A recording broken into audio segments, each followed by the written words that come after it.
नाही कुणाचे कोणी, बहीण कुणाची भाऊ कुणाचा, कोण कुणाचे सगळे सोयरे, मेल्यावरती पाठी राहिले तुटतील धागे दोरे. त्याकडे कुणी कुणाचं नाही, बहीण कुणाची भाऊ कुणाचा. बाबांना या विश्वामध्ये कोणी कुणाचं नाही. किती धन कमवा, किती पैसा कमवा, ज्यानं ज्यानं धन कमवलं, पैसा कमवला, धन पैसा तुमच्या आमच्या जीवनामध्ये महत्वाचा नाही. पण लोक एवढे धनाचा लोभ, एवढा पैशाचा लोभ, पार पैशापायी या धनापायी लोक एकमेकाचा खून करायला सुद्धा मागे पुढे पाहत नाही. कारण सगळ्याचा जीव आज कशामध्ये अडकलाय. तुका म्हण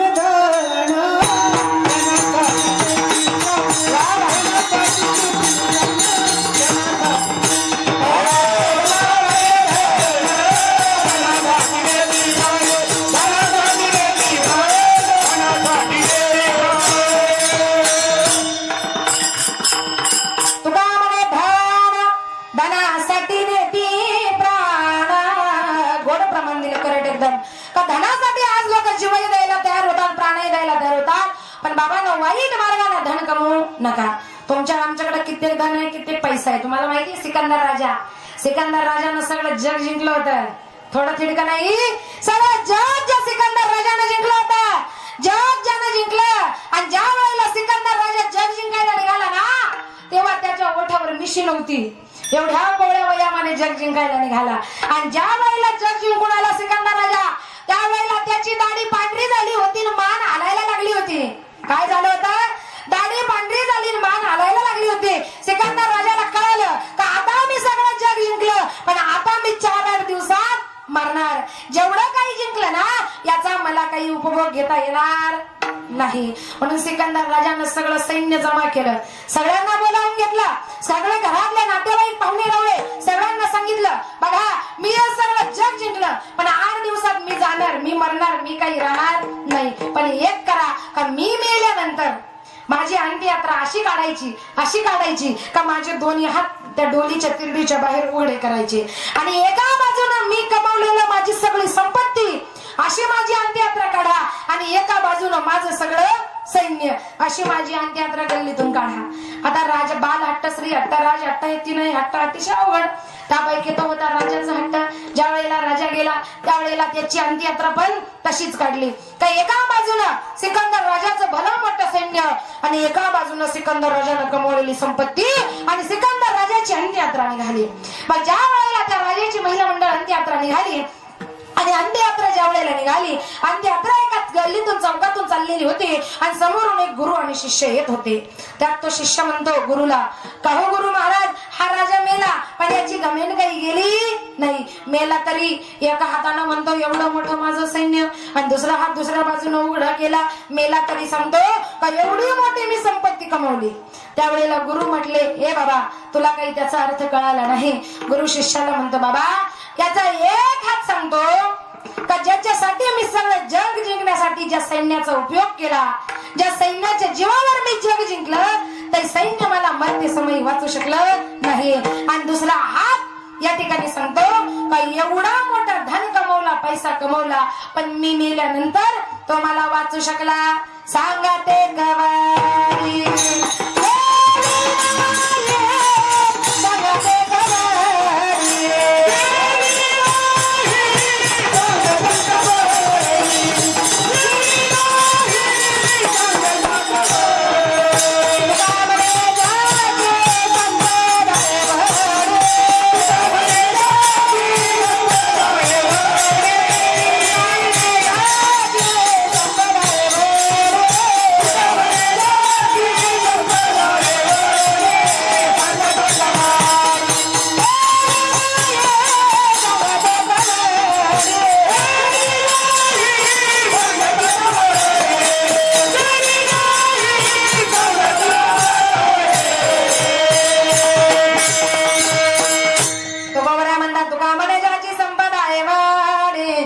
सांगते कबड्डी गेली नाही.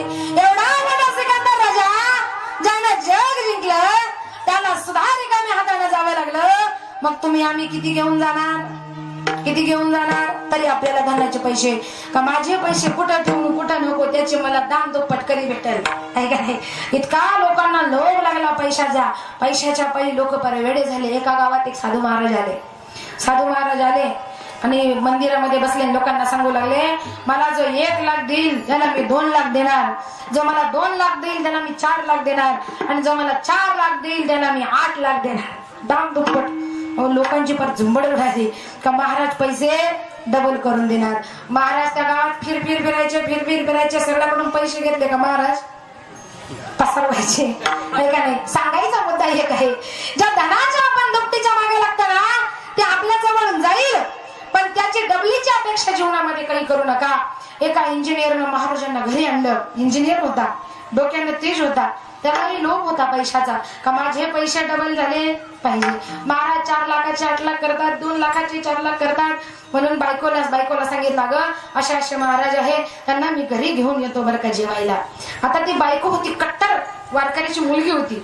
तिला काही असे साधू संन्यासी जे हे बघतात अशी लोक काही तिला आवडायची नाही, जे परमार्थाचं संग करतात ढोंग करतात असे लोक त्या स्त्रीला आवडत नव्हते.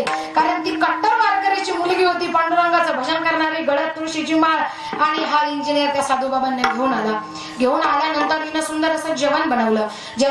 महाराज जेवायला बसले. तो इंजिनियर जेवायला बसला आणि जेवायला बसल्याबरोबर महाराजांनी हात धुतल्याबरोबर एकदम जेवता काय झालं महाराजांना माहित नाही, जोरात हाड करायला सुरुवात केली. इंजिनियर म्हटले का हो महाराज हाड करता, इथं एखादा कुत्रा नाही कात्रा नाही काहीच नाही आणि तुम्ही का हाड करता. त्यावेळेला ते साधू महाराज म्हणू लागले पंढरपूरच्या रवळात तिकडे कुत्रे घुसले ना म्हणून मी इथून हाकलून लावले. त्यावेळेला इंजिनियर बायकोला म्हणतो बघ महाराज किती अंतर्ज्ञानी आहेत, बसलेत कुठं इथं, कुत्रे घुसले कुठं पंढरपुरामध्ये, हाकलले कुठून इथून. मग त्या बायकोने विचार केला बघतेस म्हणे यांच्याकडं, इथून पंढरपुरातले कुत्रे तुम्हाला दिसतात ते हाकलले काय बघतेस. मग हिने सुंदर असा स्वयंपाक केला, डाळ भात शिरा भजे. पण हिने विचार केला का महाराजांना भजे वाढायचे पण दिसले नाही पाहिजे असे वाढायचे. सगळ्यांना भजे वाढले पण महाराजांना भजे वाढले शिऱ्याच्या खाली, दाखवायचेच नाही. महाराज जेवायला बसले, सगळ्यांना ताटं केली. इंजिनियर सगळ्यांच्या ताटाकडे पाहिलं, अरे माझ्या ताटात भजी, महाराजांच्या ताटात भजी नाही, कोणाच्या ताटात भजी नाही. जोरात बायकोवर राहिलं का तुला कळत नाही, ज्या महाराजांसाठी जेवण केलं त्यांना तू चांगले ताटं वाढले नाही आणि मला भजे वाढले, सगळ्यांना भजे वाढले, महाराजांच्या ताटात भजे नाही. महाराज म्हणू लागले जाऊ दे इंजिनियर साहेब विसरले असतील. ओ ताई मला भजे वाढा. तरी पण ती काय हालेना भजे काही वाढेना. अहो ताई मला भजे वाढा. साहेब तुम्हाला विनाकारण शिवाय देतात, भजे वाढा ना, मला भजे आणून वाढा. त्यावेळेला त्या ठिकाणी ती सांगू लागली का महाराज तुम्हाला इथून पंढरपुराच्या रावळातले कुत्रे दिसले ते तुम्ही हाकलले, मग या भाताखाली त्या शिऱ्याखाली ठेवलेले भजेच कसे दिसले. कळालं का. म्हणजे आपण धनाच्या मागे लागतो, 4चे 8 8चे 10. बाबांनो असं कधी होत नाही. धन पैसा माझा कसा वाढेल, माझी प्रगती कशी होईल, मी काय करू, कुठं पैसा ठेवू ऐका नाही. पण तुकोबराय म्हणतात बाबांनो धनाच्या अभिलाषा धरू नका, अति काही कामाचं नाही. अति कोपता कार्य जाते लयाला, अति नम्रता पात्र होते भयाला, अति कामते कोणतेही नसावे, प्रमाणामध्ये सर्व काही असावे. माझं म्हणणं नाही तुम्ही धन कमवू नका, पैसा कमवू नका. आज ज्याच्याकडे धन आहे पैसा आहे त्याला जगात मान आहे, आणि ज्याच्याकडे धन नाही पैसा नाही आज त्याला जगामध्ये कोणी किंमत सुद्धा देत नाही. माझं म्हणणं नाही तुम्ही धन कमवू नका, पैसा कमवू नका, पण धन पैसा कमवा पण कोणत्या मार्गाने, जोडून या धन उत्तम व्यवहारे, जोडून या धन उत्तम व्यवहारे, जोडून या धन उत्तम व्यवहारे, जोडून या धन उत्तम व्यवहारे, जोडून या धन उत्तम व्यवहारे, जोडून या धन उत्तम व्यवहारे, जोडून या धन उत्तम व्यवहारे, जोडून या धन उत्तम व्यवहारे. उदाचा विचार वेच करी, उदाचा विचार वेच करी, उदाचा विचार वेच करी, उदाचा विचार वेच करी, उदाचा विचार वेच करी, उदाचा विचार वेच करी, उदाचा विचार वेच करी, उदाचा विचार वेच करी. उत्तमाची गती डोळे तपावेल, उत्तमाची गती डोळे तपावेल, उत्तमाची गती डोळे तपावेल, उत्तमाची गती डोळे तपावेल, उत्तमाची गती डोळे तपावेल, उत्तमाची गती डोळे तपावेल, उत्तमाची गती डोळे तपावेल,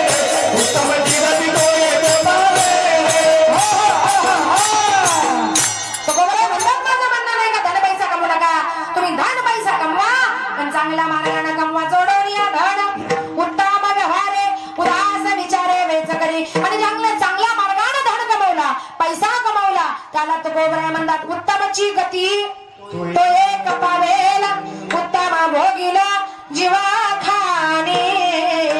तुम्हाला स्वर्गामध्ये गेल्यावर चांगली गती सुद्धा मिळाल्याशिवाय राहणार नाही. म्हणून धन पैसा चांगल्या मार्गाने कमवा. एवढा मोठा सिकंदर राजा एवढं धन कमवला, पैसा कमवला, पण फुटकी कवडी सुद्धा त्याला बरोबर नेता आली नाही. मग तुम्ही आम्ही घेऊन जाल का? तुम्ही गेले कोणाच्या नावावर? शेती कोणाच्या नावावर? घर कोणाच्या नावावर? तुम्ही गेले, तुमचे पोरं ते गेले, त्यांचे पोरं ते गेले, त्यांचे पोरं ते गेले. कालांतरानं मुलं खाताडे निघणार, पेताडे निघणार. सगळ्या पैशाचा आणि सगळ्या संपत्तीचा नाश इथंच होणार. पण माणसाला माणसाच्या बरोबर फुटकी कवडी काय, पण कमरेला लावायची लंगोटी सुद्धा बरोबर घेऊन जाता येणार नाही.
जग जिंकलं पण फुटकी कवडी सुद्धा बरोबर नेता आली नाही.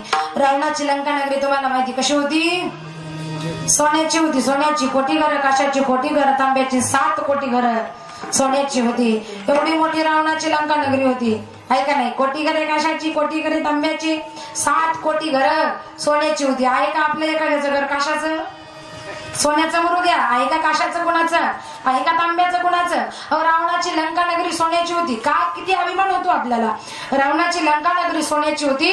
ज्याचं अंगण वारा झाडायचा, ज्याचा हिशोब ब्रह्मदेव ठेवायचा, त्याच्या घरातलं पडेल ते काम इतर बाकीचे देव करायचे. जे खंडेराय महाराज रावणाची दाढी करायची, सगळे देव आज्ञेमध्ये होते. रावणाच्या रावण ज्ञानी तो अभिमानी, खंडे केली वेदांची 33 कोटी बंदी घातले, घडोघडी त्यांना बहुजाची 33 कोटी देव बंदिवासात टाकले होते.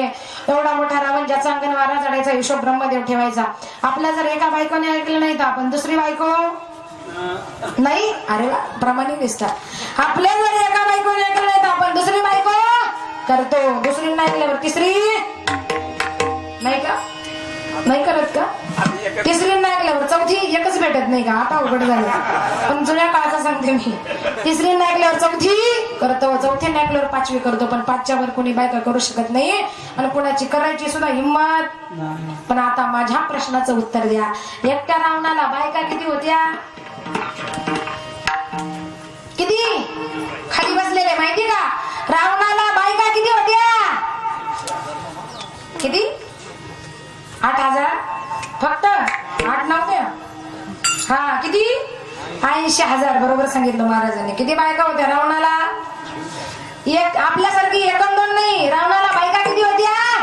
80,000. किती होत्या? 80 सहस्र जया सुंदर कामी, 80 सहस्र जया सुंदर कामी, 80 सहस्र जया सुंदर कामी, 80 सहस्र जया सुंदर कामी. माझे मुखराणे, माझे मुखराणे, मंदधरी, मंदधरी, हो हो हो, मन कोतुगरे,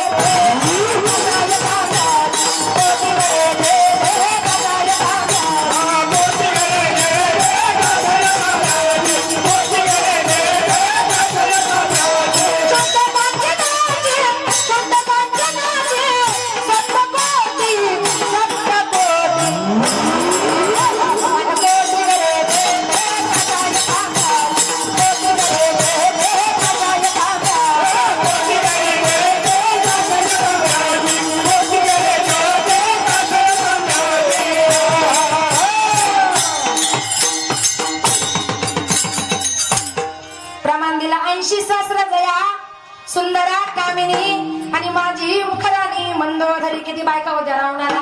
80,000. मग तुम्ही आता मला हिशोब करून सांगा, ज्या रावणाच्या बायका 80,000 खाली बसलेले, त्याला नातू किती, पंतू किती? 1 लाख नातू, 1.25 लाख पंतू आणि 80,000 बायका. एवढा मोठा रावणाचा कुटुंब परिवार होता, तरी सुद्धा हिंदी महासागराच्या वळवंटामध्ये रामाच्या मनानं गतप्राण झालेल्या रावणाला अमृत नाही, पण समुद्राचं खारं पाणी तोंडामध्ये ओतायला कुणी उरलं? शिल्लक राहिलं. मग खाली बसलेले पुरुष मंडळ, तुम्हाला बायको किती? एकच. आणि तिचं गणगोत तुमचा काय उद्धार करणार? रावणाला 80,000 असून त्याचा उद्धार झाला नाही, है का नाही? एवढे नतवंड, है का नाही, पतवंड, एवढा मोठा कुटुंब परिवार, तरी रावणाला वाचू शकले नाही. मग तुमची एक बायको आणि तिचं गणगोत तुमचा किती उद्धार करणार हे तुमचं तुम्ही ठरवा. म्हणून एवढा मोठा रावणाकडे धन होता, कोटी घर काशाची, लंका नगरी सोन्याची होती, पण रावणाला फुटकी कवडी सुद्धा बरोबर नेता आली. रामाच्या मारानं गतप्राण व्हावं लागलं, मरावं लागलं, सांगा ते कवडी गेली नाही. म्हणून एवढा मोठा रावण, एवढा मोठा सिकंदर राजा, एवढा धन पैसा असून फुटकी कवडी सुद्धा नेता आली नाही. ते तुम्हाला आम्हाला सुद्धा नेता येणार नाही. म्हणून जे कमवायचे ते न्यायानं कमवा, जे कमवायचंय ते नीतीनं कमवा, आणि जे कमवायचंय ते चांगल्या मार्गाने कमवा. आपल्या बरोबर जे न्यायचंय ते कमवा. आपण पैसा बरोबर नेणार नाही. आपण सत्कर्म, परोपकार, पुण्य आणि नामस्मरण या 4 गोष्टी मेल्यानंतर तुम्हाला आम्हाला तारणार आहे. आणि या 4 गोष्टी या ठिकाणी तुम्ही आम्ही करण्याचा, सत्कर्म, परोपकार, पुण्य आणि नामस्मरण या 4 गोष्टी या ठिकाणी तुम्ही आम्ही जन्माला येऊन करायच्या आहे का नाही. म्हणून या ठिकाणी चांगलं जीवन जगा. आणि हे जीवन जगत असताना धन पैसा कमवा, पण धन पैसा कमवत असताना, हे जीवन जगत असताना तोंडानं चांगलं बोला, तोंडानं चांगलं बोला, चांगलं खाण्याचा प्रयत्न करा, आहे की नाही. देवानं तुम्हाला आम्हाला तोंड दिलं, बोलायला तोंड कोणाला दिलं? कोणाला दिलं? माणसाला दिलं. पण माणूस कधी चांगलं बोलतो का? तोंडानं. कसं बोलतो? समजा एखाद्याचं नाव गणेश असलं तर काय म्हणतो आपण? अरे वा गण्याच. बाळासाहेब असलं की वा वा वा बाळाच. संतोष असलं की संत्याच, संजीव असलं की संजयच, राजू असलं की सांगायचा मुद्दा आहे. देवानं आपल्याला बोलायला तोंड दिलं, पण या तोंडानं आपण कधी चांगलं बोलतो का? माऊली सांगते, मानवांनो बोलावं कसं? साचानी मवाळ मी तुले परिरसान, शब्द जैसे कल्लळा अमृताचे. साच म्हणजे खरं बोला, मवाळतेनं बोला, नम्रतेनं बोला. या तोंडाचा या ठिकाणी बाळानं जीवनामध्ये या तोंडाचा आपण चांगला उपयोग करा. यात आपलं तोंड इतकं अपवित्र नाही का या तोंडानं आपण काही खावं आणि काही प्यावं. पण माणसं या तोंडानं काही खाल्ल्याशिवाय राहत नाही, काही पिल्याशिवाय राहत नाही. पण कबीरदास म्हणतात, दारू गांजा मत पियो यारो, अक्कल गुंग हो जाती. कबीरदास म्हणतात, बाबांनो बोलायला तोंड दिलं, भगवंताच्या भजनाला तोंड दिलं, नामस्मरणाला तोंड दिलं, खायला तोंड दिलं. या तोंडाचा चांगला उपयोग करा. या तोंडानं जे खायचं ते खा, वाईट खाऊ नका. काहीच्या काही या ठिकाणी तोंडानं पिऊ नका. पण माणसं इतकी बेधुंद झाली तर या तोंडानं कधी काय खातील सांगता येत नाही. कसं सांगू का? सांगता येत नाही. काय खातील याची गॅरंटी नाही. एका बाईनं माहेरावरून एक बकरी आणली, बकरी, आणि तिचा नवरा जरा दारुडा होता, पेताड होता, कधी काही घ्यायचा नेऊन विकायचा. आता हिनं आणली बकरी आणि एक पाळली कुत्री. बकरी कुत्री कायम गोठ्यामध्ये बांधलेली असायची. आणि हा बिचारा 24 तास धुंदीमध्ये कायम पिलेला असायचा. त्याला कळालं, बायकोनं बकरी आणली, मित्रांना म्हणाला, आज मी तुम्हाला अशी पार्टी देतो का आज माझ्यातर्फे तुम्हाला जंगी पार्टी. म्हणे काय? माझ्यातर्फे तुम्हाला पार्टी. सर्वांना सांगितलं, पण म्हणे बायको झोपली का 12-1ला पार्टी, तोपर्यंत मी काही देऊ शकत नाही. बायको झोपली, मुलं झोपले, पण बायकोचं सारखं लक्ष होतं. ऐका शेजारी गोटा होता, छोटासा असा कोणाला तिनं करून ठेवला होता. तिला ही गॅरंटी नाही हे कधी येईल आणि कधी काय करील, तिला ही गॅरंटी नाही. तीही बिचारी रात्रभर जागीच होती. बघा, जागली. हा रात्रीचा 12-1ला घरी आला, घरी झोपलाच नाही, बायकोचं लक्ष राहील म्हणून. बायको पण त्या ठिकाणी गाफील राहील. जाऊ दे, हे घरीच आले नाही म्हणजे काही टेन्शन नाही. बायकोनं झोपून घेतलं आणि या बेधुंद अवस्थेमध्ये घरी आला. त्याला बकरी काय कुत्री काय काहीच कळालं नाही, आहे का नाही. त्याला वाटलं मी बकरीच घेतली का काय. जसा निघाला तसा गेला आणि चौघांनी पार्टी केली. सगळं जेवण बिवण करून टकाटक सगळे तयार आणि सकाळी 7 वाजता आंघोळीला घरी आला. आंघोळ केली आणि आंघोळ करून बायकोला म्हणतो, का ग आज बकरीचा ब्या ब्या आवाज येत नाही. वरून बायकोला काय म्हणतो, बकरीचा ब्या ब्या आवाज येत नाही. बायको म्हणते, बाई त्या बकरीचं जाऊ द्या, पण कोण मेला आला ना माझी रात्री कुत्रीच घेऊन गेली. मग त्याला कळलं का आपण काही नेली आणि मग उलटा काढायला लागला, ओखाड्या काढायला लागला. याचा काही उपयोग आहे का. आपलं तोंड इतकं वाईट नाही का या तोंडाला बाबा काही खावं, पण या तोंडाने काही खाऊ नका, काही पिऊ नका. तर या तोंडाने भगवंताचं भजन करा आणि याच तोंडाच्या वर जे मस्तक आहे त्या कपाळाला गंध लावा, गळ्यात तुळशीची माळ घाला. फॉरेनचे लोक आपली संस्कृती अंगीकारायला लागले, पण आपली किंमत आपल्याला कळत नाही. आपण इथले असून कपाळाला गंध लावत नाही, गळ्यात तुळशीची माळ घालत नाही. फॉरेनची मुलगी पंढरपुरामध्ये आली, फॉरेनची मुलगी पंढरपुरामध्ये येते. पंढरपुरामध्ये आली, वारकऱ्याचा गंध पाहिला, पांडुरंगाच्या कपाळाचा गंध पाहिला. त्या मुलीला इतका आनंद वाटला, रे इतका सुंदर गंध आहे, मी सुद्धा हा गंध कपाळाला लावावा. म्हणून वारकऱ्याला म्हणते, हो वारकरी दादा, हा गंध मला कपाळाला लावायचा आहे. म्हणजे तुला लावायचं आहे, कुठे मिळेल. नाही दुकानात जा, समोर स्टॉलवर गंध मिळेल. ती मुलगी जाते दुकानदाराकडे, दादा मला हा गंध खूप आवडला, मला कपाळाला लावायचा आहे, तो गंध द्या मला कपाळाला लावायचा आहे. त्या मुलीनं गंध घेतला, कपाळाला लावला. दादा मी फॉरेनला चालले, मला गंध पुरला पाहिजे, अजून एक गंध कितीला. 10 रुपयाला 2 गंध गोपीचंदनाचे 20 रुपयाला विकत घेतले. मुलीनं गंध बॅग मध्ये घातले, मुलगी निघाली. पण तिला आठवण आली, आणि जो गंध घेतलाय ना, आता मी फॉरेन मध्ये जाईल, हा रोज मी वारकऱ्याचा गंध कपाळाला लावेल, मला खूप आवडला, मला खूप छान दिसतो. पण दुकानदार दादा या गंधाची एक्सपायरी डेट किती आहे. काय प्रश्न केला, या गंधाची एक्सपायरी डेट किती आहे. दुकानदार इतका हुशार होता. दुकानदार म्हटलं, बाई या गंधाला एक्सपायरी डेट नाही, पण जर माझ्या देवाचा गंध, माझ्या वारकऱ्याचा गंध जर कपाळाला लावला ना, तर तुझ्या जीवनाची एक्सपायरी डेट वाढल्याशिवाय राहणार नाही. तुळशी मान गळा गोपी चंदन दिया, तुळशी मान गळा गोपी चंदन दिया, तुळशी मान गळा गोपी चंदन दिया, तुळशी मान गळा गोपी चंदन दिया, तुळशी मान गळा गोपी चंदन दिया, तुळशी मान गळा गोपी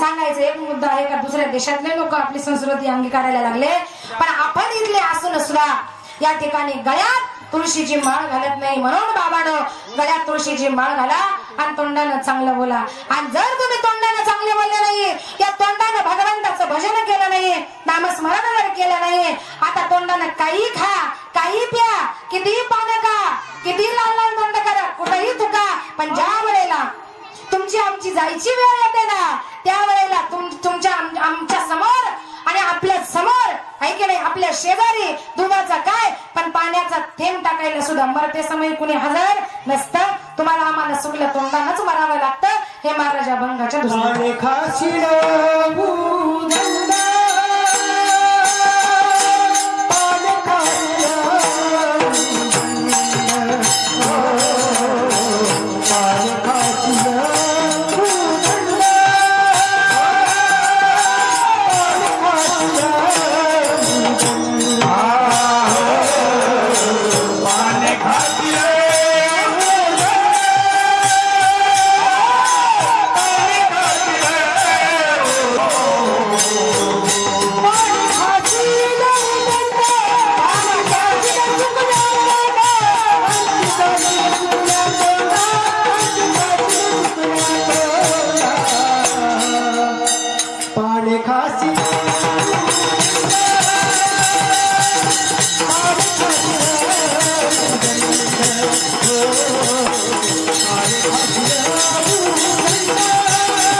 दुसऱ्या जन्मामध्ये पाने खाशी दंड अंती जाशी सुकल्या तोंडा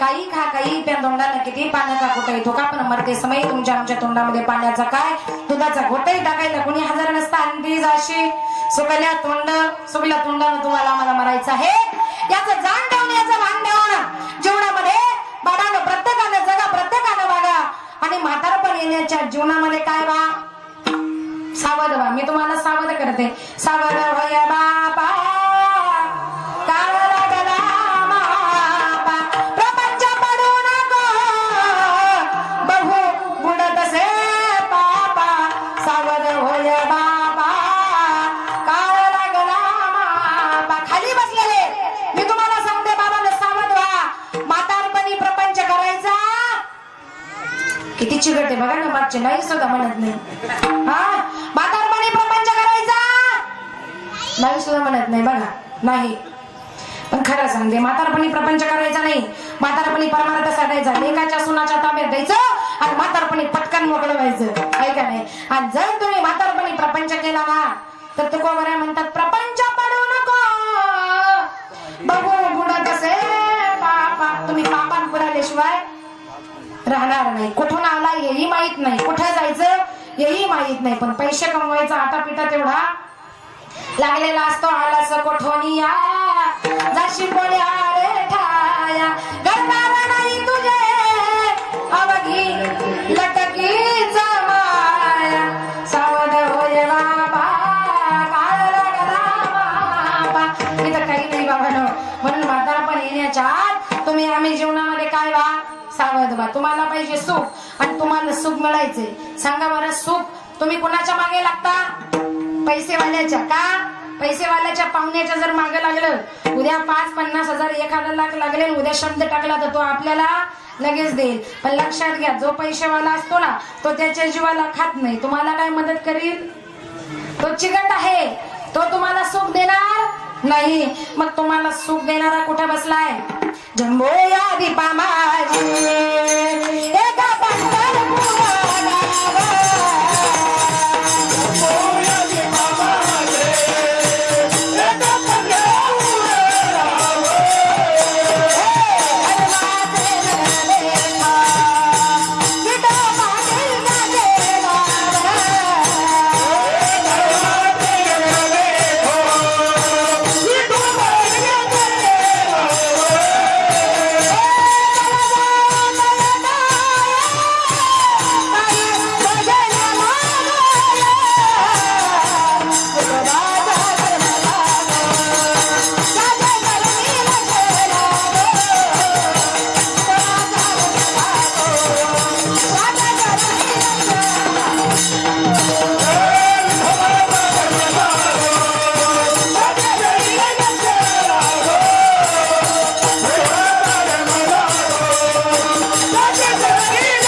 रूप आहे आणि तो सुख देणार आहे त्याच्याकडे सुख मिळेल त्याच्याकडे जा सुखरूपाईसे तुझे कोण सांगा माझ्या पांडुरंगा सारी खातो नलगे हिंडाने मुंडाने ते काय तो खरा सुख देणार आहे आणि ज्याच्याकडे तुम्ही सुखरूप पोशाल त्याच्या पायावर डोकं ठेवा तुम्हाला आम्हाला सुख मिळाल्याशिवाय राहणार नाही तर या जगात सुख नाही म्हणून मृत्यू लोकी सुखाची कहाणी ऐकी जयला कवणाचे श्रवणी कैची सुखनंतरान थोरणी इंगळाची खैराच्या इंगळावर झोपलेला माणूस म्हणेल का अगदी गार वाटतंय म्हणेल का कधीच म्हणणार नाही तसं बाबांना सुख असून सापडणार नाही पण सुख आहे त्याच्या पायाजवळ म्हणून देवा शरण जा तुम्हाला आम्हाला सुख या ठिकाणी मिळाल्याशिवाय राहणार नाही पण आता कितीही काही करा किती सुखी जीवन जगा पदरामध्ये दुःखच पडतंय कुणाला वाटतं का मला दुःख व्हावं नाथ बाबा भागवतामध्ये म्हणतात मज लागी दुःख व्हावे ऐसा कोणी भावी नाजवे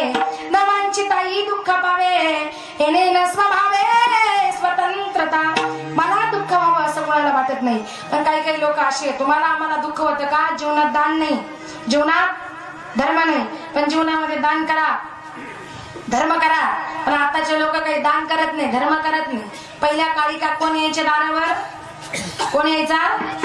वासुदेव यायचा. असा एक सावकार होता बरं का, आपल्यासारखा चिकट कंजूस, कधी कोणाला दान नाही, कधी कोणाला धर्म नाही, पण दाना धर्मामध्ये फार मोठी ताकद आहे. अन्नदान, ज्ञानदान आहे का नाही, आणि दारावर आलेल्या माणसाला दान हे सगळ्यामध्ये महत्वाचं आहे. ते दान या ठिकाणी तुम्ही केलं पाहिजे. बघा, मग ज्या वेळेला त्या ठिकाणी तो सावकार कधी कुणाला दान करायचं नाही, धर्म करायचं नाही, त्यानं एक नोकर ठेवला होता. दारावर जर कुणी भिकारी आला तर त्याला हुसकून द्यायला नोकर ठेवला होता. सकाळी सकाळी दिवस उजाडायला लागला होता, दिवस उजाडायला लागला, दिवस उगवायला लागला, सूर्य उगवायला लागला, कोवळं ऊन पडायला लागलं, आणि तेवढ्या दारावर कोण यायचा? वासुदेव. पण हा नोकर रात्रंदिवस ठेवला होता, याला लागली झोप, सकाळी साखर झोप. हा वासुदेव आला, त्याच्या समोर नाच नाच नाचला. दान पावलं, अहो दान पावलं, वासुदेव आला, वासुदेव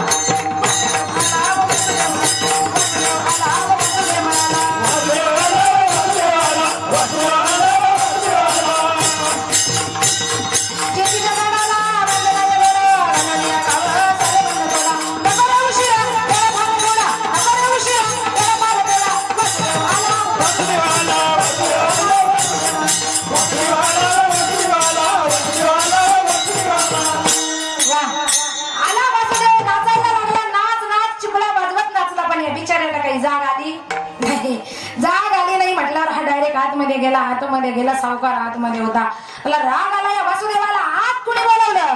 मी तर अशी माणसं हुसकायला एक नोकर ठेवलाय, कधी दान नाही, कधी धर्म नाही, मी तर नोकर ठेवलाय, मग हा आतमध्ये आला कसा? बरं, आला तर आला, याने सावकाराचं काही ऐकूनही घेतलं नाही. सावकार बोलणार तोच. या ठिकाणी त्यानं नाचायला सुरुवात केली. उजळून आला भारा रामाच्या पहारे,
वासुदेवाची स्वारी. वासुदेवाले नाचायला लागले, नाच नाच लागले. त्यावेळेला तो सावकार म्हणतो, तुम्हाला हात कोणी सोडलं? आणि मी भिकारी ठेवला, त्या ठिकाणी नोकर ठेवला तुमच्यासारख्याला हुसकायला. म्हणजे कुणाला दान नाही, धर्म नाही, दान धर्म काही करत नाही. शेवटी त्याला हुसकून दिलं त्या महाराजांना, पण सावकाराने काही दान केलं नाही. तुम्ही पहिले इथून जा, जा म्हणून जाईना म्हणून नोकराकडे नेलं, करे तुला कशाचा पगार देतो? हा माणूस आत कसा आला? म्हणे महाराज मला झोप लागली हो सावकार दादा. तेवढ्या वेळात ते हात आले. म्हणजे सकाळी झोपायची वेळ आहे का? रात्रंदिवस मला पाहालाय, मला झोप लागली. झोप लागली म्हटलं बरोबर सावकारानं त्याच्या तोंडात दिली. हे महाराज असेच घाबरले. बाबा तुझा दान नको, धर्म नको, पण बाकी याला काही मारू नको. कारण संत तोची दाना जगी, दया क्षमा ज्याची अंगी, लोभांता नाही म्हणा जगी, विरक्त तोची दाना. ते महाराज तसेच निघून गेले. आणि निघून गेल्यानंतर कालांतराने आले, पण त्या नोकराला सांगून आले का मला सावकाराला भेटायचे. म्हणे नका, मागच्या वेळेला मी मार खाल्ला ना तुमच्यामुळं. कशाला? म्हणे त्यांना सांगा मी तुम्हाला काहीतरी द्यायला आलोय. म्हणे काय द्यायचंय? त्यांना द्यायला आलोय मी, घ्यायला नाही, द्यायला आलोय. सावकाराला निरोप पाठवला, ते तुम्हाला द्यायला आले. म्हणे मला द्यायला? काय द्यायला? म्हणे पाठवा. ज्या वेळेला आत पाठवलं, द्यायला आले म्हटल्याबरोबर हा गेला सुईन दोरा घेऊन.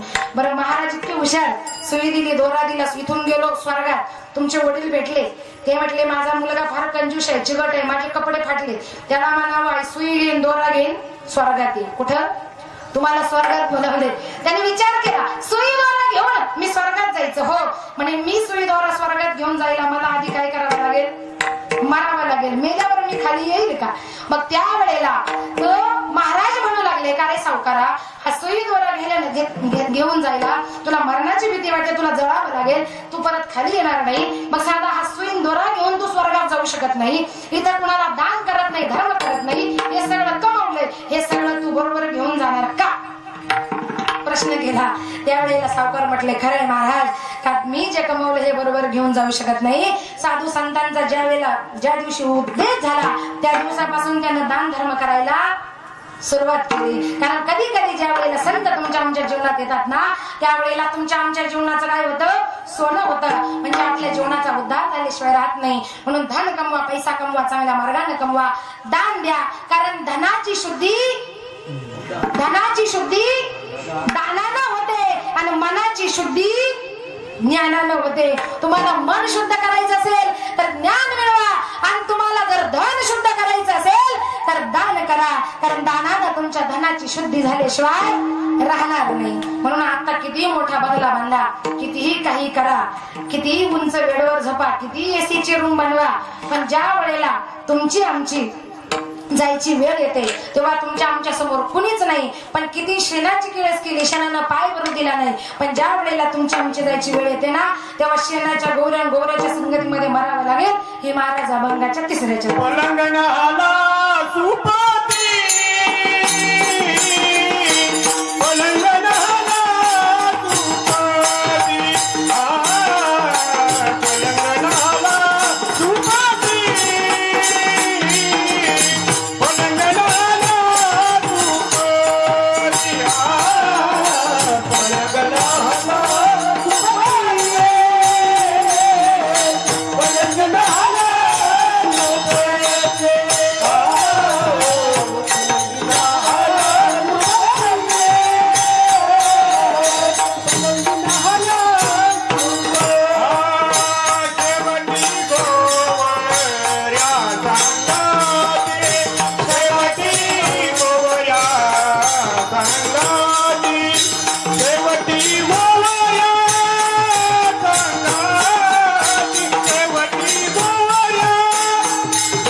किती मोठ्या बेडवर झोपा, काही करा, अंगाला माती लावू देऊ नका, कडक इस्त्रीचे कपडे घाला, आता किती शायनिंग मध्ये राहा, किती स्टाईल मध्ये राहा.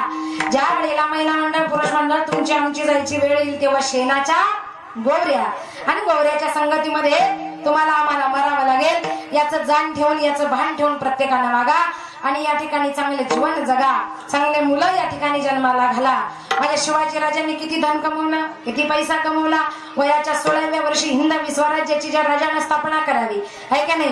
ज्या ज्ञानेश्वरांनी वयाच्या 16व्या वर्षी ज्ञानेश्वरी लिहावी, आहे का नाही. ज्या माऊलीनं वयाच्या 16व्या वर्षी ज्ञानेश्वरी लिहावी. शिवाजी महाराजांनी वयाच्या 16व्या वर्षी हिंदवी स्वराज्याची स्थापना करावी. आणि खाली बसलेले तुम्ही सांगा, वयाच्या 16व्या वर्षी तुमच्या आमच्या मुलं काय करतात? काय करतात आपली पोरं? आपण म्हणतो 16वं वर्ष धोक्याचं ग, 16वं वर्ष धोक्याचं. सांगा, धोक्याचं आहे का मोक्याचं आहे? हा, धोक्याचं का मोक्याचं आहे? धोक्याचं नाही, हे मोक्याचं आहे. या वयात माऊलीला ज्ञानेश्वरी लिहावी, या वयात राजाने हिंदवी स्वराज्याची स्थापना करावी. मग या वयात आपले पोरं मुलं बाळ ऐकायला महिला मंडळ चांगले बनू शकत नाही. याचा अर्थ आपण कुठेतरी संस्कार करायला कमी पडलो. कारण महिला मंडळ संस्कार करणं आज ही खरी काळाची गरज आहे. माझ्या जिजामातेला संस्कार केले राजांवर. मुळात जिजामातेला शिवाजी राजे गर्भात असताना असे डोहाळे लागले होते का माझ्या पोटी जन्माला येणारा मुलगा शूर असेल, वीर होईल, आहे की नाही, असे डोहाळे कुणाला लागले होते? जिजामातेला. स्त्री अत्याचार करील दूर एकच कीर्तपुरी बाई माझा ग शिवा राजा ग बसल घोड्यावर बाई राजा ग बसल घोड्यावर बाई शिवा ग बसल घोड्यावर बाई राजा ग बसल घोड्यावर बाई राजा ग बसल घोड्यावर बाई राजा ग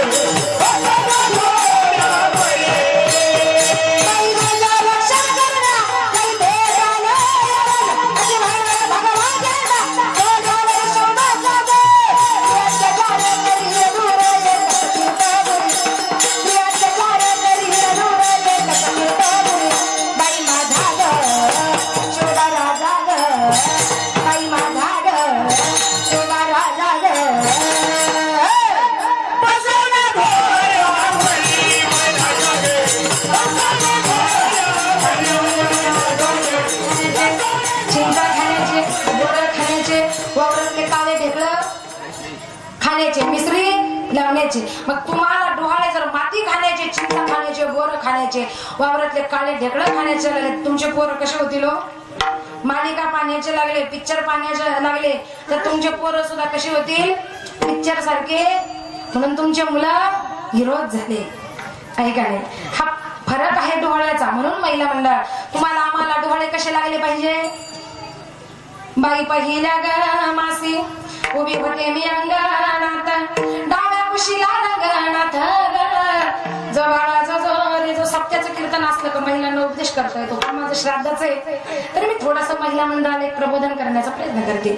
बाई दुसऱ्या ग मासी जीव होतो या मुलं घाली आले संकट काश्मीरावरी ग जो बाळा जो रे जो बाई तिसऱ्या ग मासी मी ध्यानात आणि ते हरी बाळ जाईल करगिरी ग जो बाळा जो रे जो बाई चवथ्या ग मासी मी वाजवित होते टाळ संत रूपाला येईल बाळ जो बाळा जो रे जो असे डोहाळे लागले ना तर तुमचे मुलं या ठिकाणी चांगले जन्माला येतील.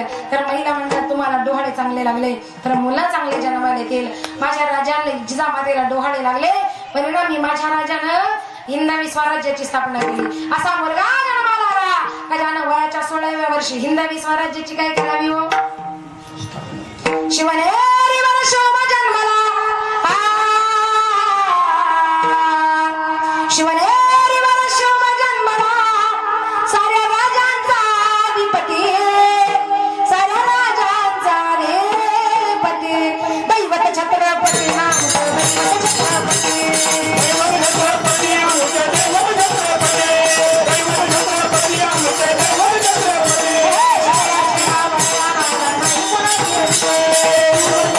Oh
देवीची सेवा केली, फुकट नाही बरं का. राजानं सुद्धा देवीची सेवा केली, त्यांना देवी प्रसन्न झाली, म्हणून त्यांनी हिंदवी स्वराज्याची स्थापना केली.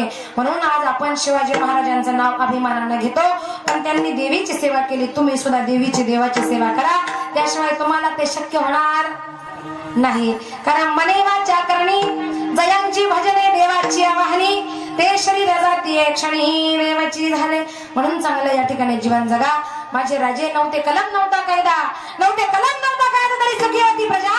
कारण सिंहासनावर होता माझा शिव छत्रपती राजा, सिंहासनावर होता माझा शिव छत्रपती राजा. कलम नाही कायदा नाही, सगळी प्रजा सुखी होती, कारण सिंहासनावर राजे होते. आज कलम आहे कायदा आहे, पण कोणी सुखी राहिलं नाही. पण राजांच्या काळात सगळी जनता त्या ठिकाणी सुखी होती. म्हणून बाबांना शिवाजी राजांसारखे राजे या ठिकाणी जन्माला आले, म्हणून हिंदवी स्वराज्याची स्थापना झाली. आपल्या मुलं सुद्धा राजांसारखे घडवायचा प्रयत्न करा. एकदा भजन करूया. विठोबा रखुमाई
एवढा गोड सोहळा या मंडळीने केलेला आहे.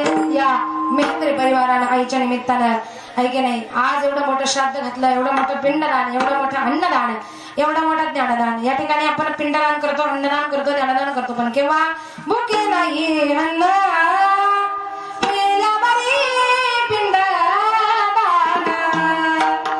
कधी कधी आपण सेवा करतो, पण केव्हा गेल्यानंतर. पण गेल्यानंतर सेवा करण्यापेक्षा जिवंतपणे सेवा करा. आणि नाही जिवंतपणे जर करता आली तर गेल्यानंतर का होईना करा.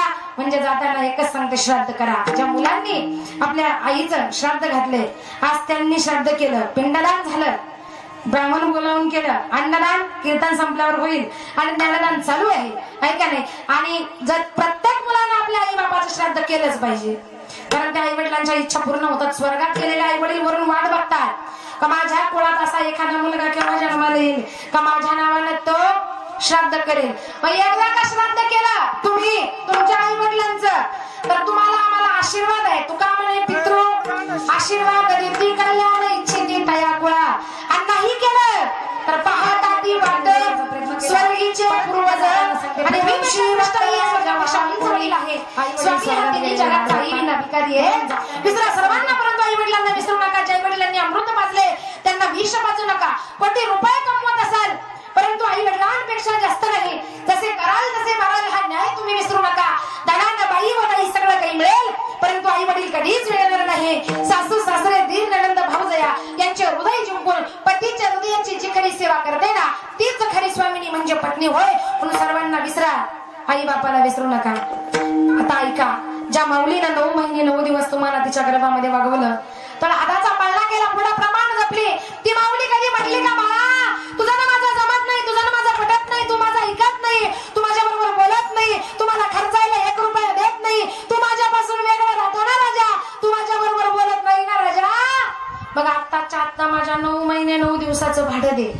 म्हणेल का एखादी आई, मुलगा बोलत नाही, मुलगी बोलत नाही, एखादा मुलगा आई वडिलांना पाहत नाही, त्याच्यामध्ये राहत नाही, बाजारहाट करू देत नाही, आई म्हटली का आत्ताच्या आत्ता माझ्या 9 महिने 9 दिवसाचं भाडं दे. म्हणून तर तिला आई म्हणतात, बहिणाबाई म्हणतात, 9 महिन्याचं भाडं माया कोणाला मागते, दिला पोटाचा तुकडा माय जन्माला जागते, नाही मागता परत टाळू भरलेलं केलं, तिच्या डोळ्यातलं पाणी बाई कोणी कोणी गाणेलं, तिच्या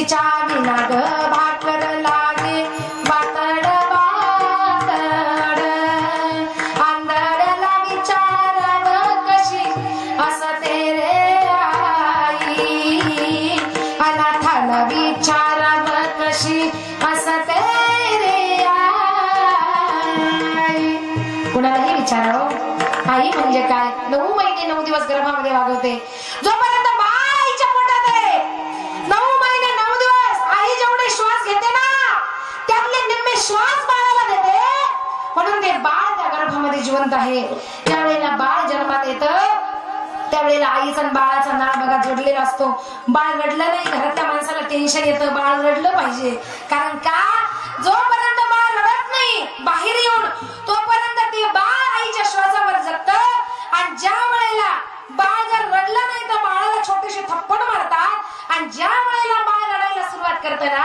तेव्हा ते बाळाला ज्या वेळेला रडायला सुरुवात केली ना तेव्हा या जगात आल्यानंतर ते बाळ पहिला श्वास घेतं नाहीतर 9 महिने 9 दिवस ते बाळ त्या आईच्या पोटात होतं त्या माऊलीनं 9 महिने 9 दिवस तिचे निम्मे श्वास तुम्हाला दिले म्हणून तुम्ही आम्ही हे जग पाहिलं हा सगळ्यात मोठा उपकार त्या माऊलीचा तुमच्यावर आमच्यावर आहे जन्म दिला आईने मला उपकार हा मोठा झाला उपकार हा मोठा झाला उपकार हा मोठा झाला ठेच लागे तरी पायाला पाणी येते आईच्या डोळ्याला ठेच लागे तरी पायाला पाणी येते आईच्या डोळ्याला जन्म दिला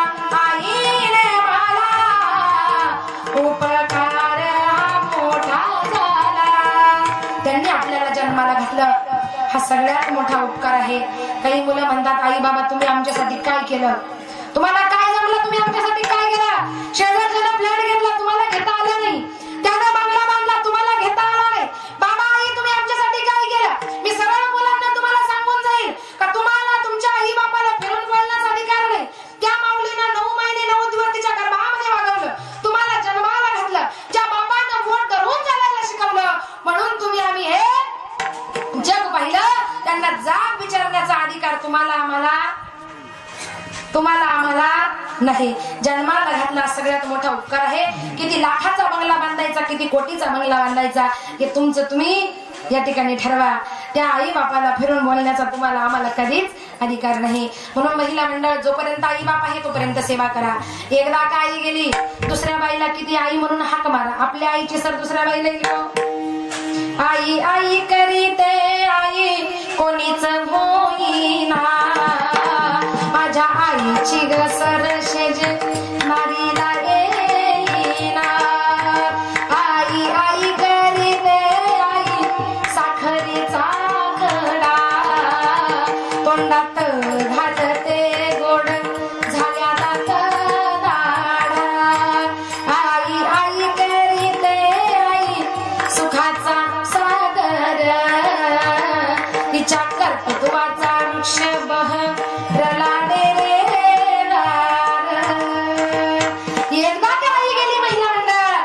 शेजारच्या बाईला किती आई म्हणून हाक मारा आपल्या आईची सर जीवनामध्ये कधीही दुसऱ्या बाईला येणार नाही कारण आपली आई ती आपली आई त्या माऊलीचा पती गेलेला असावा आई एकटी असावी मुलांची जबाबदारी त्या माऊलीवर पडावी त्या माऊलीनं पांडुरंगाला सांगावं पांडुरंगा अरे माझ्या कपाळाचं कुंकूही तू नेलंस माझ्या कपाळावरची कर्मरेखा उघडी पडली माझ्या कर्माची रेखा लपे कुंकवाच्या खाली पुसोनिया गेले कुंकू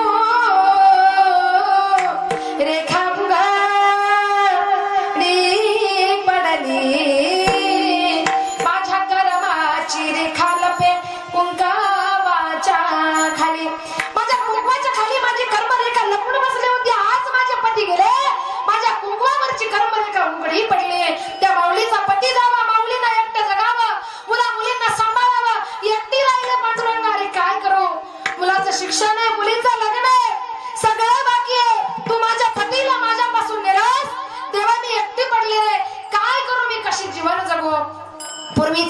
गरीब परिस्थिती, खायला अन्न नाही, प्यायला पाणी नाही.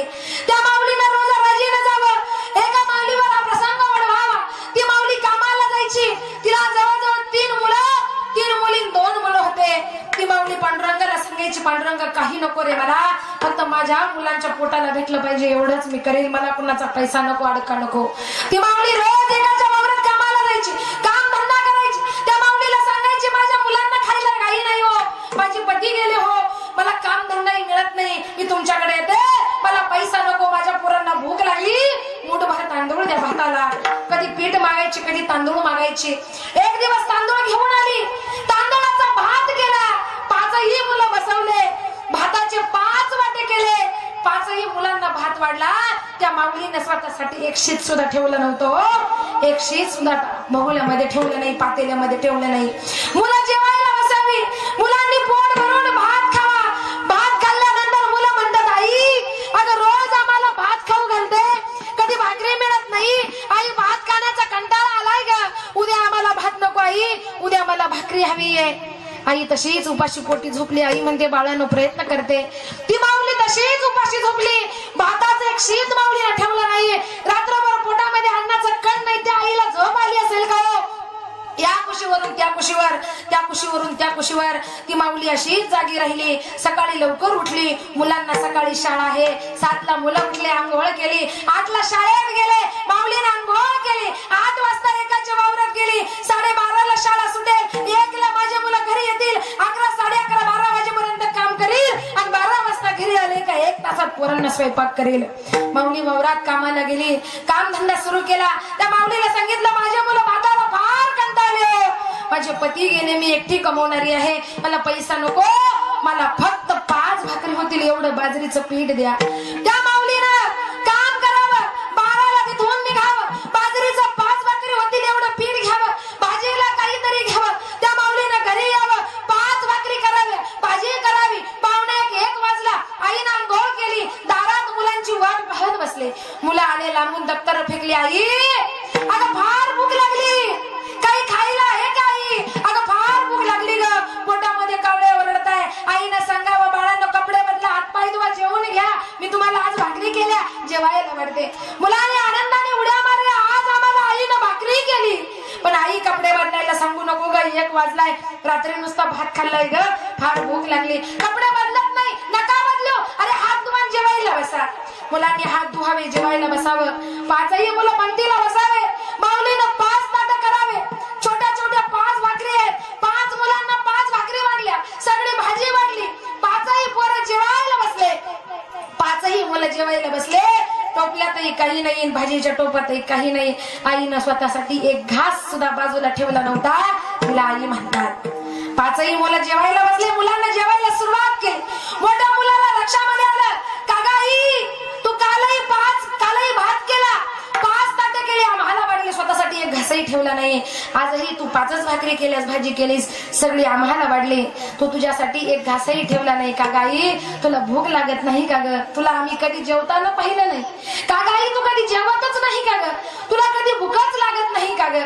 त्या माऊलीनं विचार केला, माझ्या मुलाला आता वाईट वाटेल, आई उपाशी आहे ना, आम्ही जेवतोय, कसं सावरावं. त्यावेळेला ती माऊली सांगू लागली, बाळा तुझ्या मनामध्ये शंका आहे, रात्री भात केला, तू सगळा आम्हाला वाढला आहे का नाही? बाळा मी तुम्हाला सगळा भात वाढला, माझ्यासाठी एक घास ठेवला नाही का बाळा?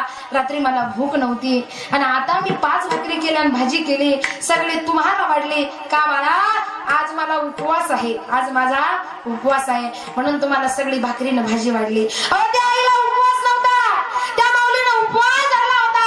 त्या माऊलीला माहिती आहे भाकरी 5, त्याही छोट्या छोट्या, आणि यातून जर माझं पोट भरवायचं असेल तर प्रत्येक मुलातून एक चतकोर काढावी लागेल आणि मग माझं पोट भरेल. पण हे पांडुरंगा, हे परमेश्वरा, मी उपाशी राहिली तरी चालेल, पण माझ्या मुलाचं एका चतकोर भाकरीचं पोट सुद्धा रिकाम राहू नये हा विचार करणारे महिला मंडळ, पुरुष मंडळ त्या काळामध्ये आणि आजच्याही काळात तुमच्या घरात कोण असेल तर ती म्हणजे आई. तुझ्या मूर्ती वाणी या जगात मूर्ती नाही, अनमोल जन्म दिला गाई तुझे उपकार फिटणार नाही, अनमोल जन्म दिला गाई तुझे उपकार फिटणार नाही.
तुझ्या या प्रेमाची कधी जाणीव झाली नाही अनमोल जन्म दिला गाई तुझे उपकार भेटणार नाही अनमोल जन्म दिला गाई तुझे उपकार भेटणार नाही ए, तुझ्या मूर्तीवाणी या जगात मूर्ती नाही आई तुझ्या मूर्तीवाणी या जगात मूर्ती नाही अनमोल जन्म दिला गाई तुझे उपकार भेटणार नाही अनमोल जन्म दिला गाई तुझे उपकार भेटणार नाही अनमोल जन्म दिला गाई तुझे उपकार भेटणार नाही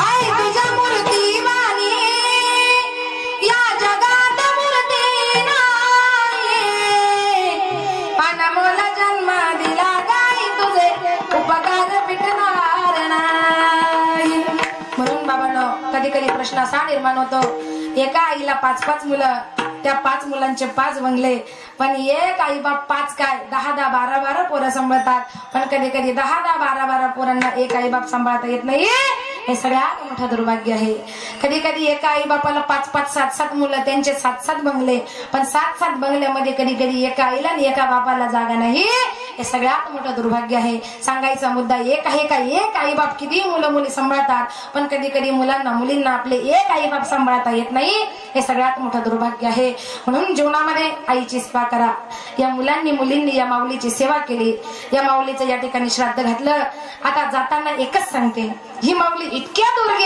दूर गेली 1 वर्ष झाले तुम्हाला आम्हाला दिसली नाही दर्शन झालं नाही कारण ही माऊली किती दूर गेली खूप दूर गेली सगळ्यांपासून दूर गेली सगळ्यांच्या डोळ्याला आश्रय येतात पण माऊलीचं दर्शन होत सोडनिया गेली आई मायने कराला आई आई आई हाका मारू मी कुणाला आई आई आई हाका मारू मी कुणाला लेकी सुना रडत बसती का नको पर्याला लेकी सुना रडत बसती का नको पर्याला आई आई आई हाका मारू मी कुणाला आई आई आई हाका मारू मी कुणाला आई आमुच्यासाठी कष्ट केले फार आई आमुच्यासाठी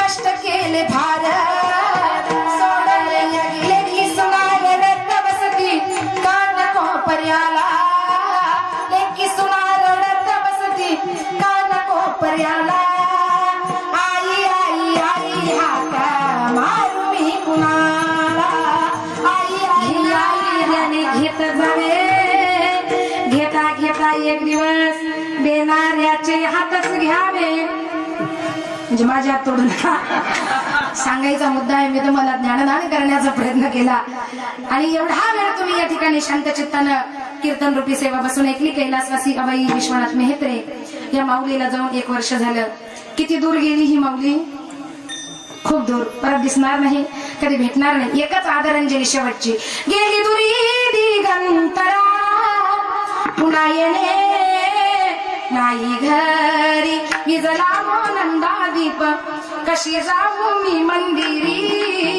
लाडकी माझी आई वाट पाहते कैवारी बोडी रखुमाई गेली झाली उदास पंढरी भोळी अबाई बाई गेली झाली उदास पंढरी श्रद्धांजली देता थर थरे माझी काया राहू दे रे माझी आई मोक्षपदी देवराया राहू दे रे माझी आई मोक्षपदी देवराया हे पांडुरंगा या माझ्या माऊलीला चांगल्या मोठ्या मोक्षपदाला जागा दे कैलासवासी अभय विश्वनाथ मेहत्रे त्यांची मुलं या सुंदर मंडप सुंदर सिस्टीम प्रत्येकाला आमंत्रण सगळे टाळकरी वारकरी तुम्हाला मला सुद्धा या ठिकाणी आमंत्रित केलं कारण सगळ्यांनी युट्यूबवर या ठिकाणी माझे कीर्तन ऐकलेलेच आहेत युट्यूबवरही नेहमी ऐकता आहे की नाही पण आज मला या ठिकाणी प्रत्यक्षात सेवा करण्याची संधी मिळाली म्हणून तुम्हा सर्वांच्या गायक वादक सर्वांनी या ठिकाणी गोड प्रकारे साथ दिली लेडीजच्या आवाजाला आवाज देणं एवढं सोपं नाही माझं काळी 2चं कीर्तन डबलला म्हणजे काळी 4ला गेलं लेडीजच्या आवाजाला आवाज देणं या ठिकाणी एवढं सोपं नाही पण या ठिकाणी आमच्या महाराजांनी आमचे भोगाडे महाराज आहेत डांगरडे महाराज गोड या ठिकाणी साथ दिली. ऐका नाही, लेडीजच्या आवाजाला आवाज देणं एवढं सोपं नाही, पण गोड साथ तुम्ही सर्वांनी दिली. टाळकरी मंडळ सर्वांचे आभार. छोटे छोटे मुलं या ठिकाणी कीर्तनासाठी उभे आहेत, त्यांचे आभार. इकडे सुरदास महाराज, दोन मृदंग वादक. कार्यक्रम ठेवायचा का पाडायचा? मृदंग वादक गहाळ असला कीर्तन पडलं म्हणून समजा, मृदंग वादक फास्ट असेल कीर्तन रंगलं म्हणून समजा. तुमचेही या ठिकाणी दोघांचे आभार. गोड साथ दिली, अगदी सिक्सर मारली तुम्ही. प्रबोधन वाजवलं, मधल्या चाली वाजवल्या, प्रमाण वाजवली. ऐका नाही, वाजवणाऱ्याची कसरत असते, ती साथ तुम्ही मला दिली. तुमचे आभार. हार्मोनियम वादक, वा गोड वाजवताय, माझ्या आवाजाला आवाज आहे तुमच्या स्वराचा. गोड साथ दिली, तुमचे आभार. साऊंड सिस्टीम वाले दादा, तुमचे आभार यासाठी का तुम्ही शिटीने मारता साथ दिली. तुम्ही म्हणजे तुमच्या माईकने शिटी मारली नाही म्हणून तुमचे आभार. आता काही ठिकाणी कीर्तनाला गेला तर माईकच्या शिट्या एका बाजूला आणि कीर्तन एका बाजूला, असा कार्यक्रम असतो. पण असं काही घडलं नाही. सिस्टीम बाकी एकच नंबर. काय पाहिजे सांगावंच तुम्हाला लागत नाही. ते ऑपरेटिंग ऑटोमॅटिकली सगळं करतात, त्यांना कळतं. तुम्ही गोड साथ दिली, तुमचे आभार. इथे ज्यांनी शूटिंग केली कार्यक्रमाची, दादा युट्यूबला देणार का? कुठले आहात? बाबुर्डीचे नाव जालिंदर घाडगे भाऊ. बाबुर्डी घुमटका घेतली का? मला वाटतं तिकडची. या बाबुर्डीचेच आहेत ते दादा. त्यांनी गोड अशी कार्यक्रमाची शूटिंग केलेली आहे. हा कार्यक्रम तुम्हाला कधी जरी पाहावा वाटला, कारण ते युट्यूबवर टाकणार आहे बघा. हा कार्यक्रम तुम्हाला काय, जोपर्यंत तुम्ही आम्ही हयात आहात तोपर्यंत हा कार्यक्रम तुम्हाला पुन्हा पुन्हा युट्यूबवर ऐकताही येईल आणि या ठिकाणी दिसेल सुद्धा. हे काम त्यांनी केलंय दादा. तुमचेही या ठिकाणी मनापासून मी परत एकदा आभार मानते. विनेकरी बाबा, तुमचे आभार. बघा बाबाचं वय किती आहे, तुम्ही खाली बसले तरी आशे होत आहे. पण आमच्या बाबांचं वय किती आहे, जुनं ते सोनं. एवढा वेळ झालाय पण कीर्तनामध्ये उभे आहेत. आणि शेवटचे आभार जाताना माझे सासरे जे माझ्या बरोबर आले, त्यांचा आभार मानणं माझं काम आहे. ते माझे सासरे, मी त्यांची सून आहे बर का. आणि माझे मिस्टर महानगर बँकेमध्ये सॉलिसिटर गुलाबरावजी शेळके साहेब यांच्या शाखेमध्ये ते आता संगमनेरला सर्व्हिस करतात. त्यामुळं मी राहायला सुद्धा संगमनेरलाच आहे. ऐका नाही, राहायला सुद्धा मी संगमनेरलाच आहे. पण मला नेण्याचं आणण्याचं काम करणारे, माझी काळजी घेणारे आणि गाडीची ड्रायव्हिंग करणारे माझे सासरे आहेत. अगदी सून नाही तर लेकीसारखं माझ्यावर प्रेम करतात. आणि म्हणून मी महाराष्ट्रभर समाज प्रबोधनाचं काम करते. ते माझे सासरे गंगाराम शेठ जाधव, तेही या ठिकाणी माझ्या बरोबर आले. त्यांचे आभार यासाठी का सासरे वन गाडी चालावी, सून बसावं. ऐका नाही, म्हणजे पण ते माझी सून असून लेकीसारखे काळजी घेतात, म्हणून त्यांचेही या ठिकाणी मी मनापासून एकदा आभार मानते. म्हणून माझ्या रामाचं भजन करा, आई वडिलांची सेवा करा. तुमचे सगळे भव कष्ट दूर झाल्याशिवाय तू का म्हणे राम, तू का म्हणे राम,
आईवर बोलण्याचा प्रयत्न केला. मागे मंडळीत आपले बिचारे उन्हात उभे आहेत तरी कुणी काही बोलत नाही, शांततेत ऐकतात. म्हणून सगळ्यांचे या ठिकाणी मनापासून आभार. आणि जाताना एकदा माऊलीचं भजन पटकन हातवर करा म्हणजे जेवायला मोकळे. सगळ्यांनी हातवर करा, भजन करायचंय. आणि जो कोणी हातवर करणार नाही तो कोण आहे त्याचं त्यांनी ठरवायचंय. हातवर करा. फक्त मृदंगवादक हार्मोनियम वादक सोडून जो कोणी हात वर करणार नाही तो कोण आहे त्याचं त्यांनी ठरवा. ज्ञानोबा माऊली तुकाराम, जय ज्ञानोबा माऊली तुकाराम, जय ज्ञानोबा माऊली तुकाराम, जय पंढरपूर रघुपती राजा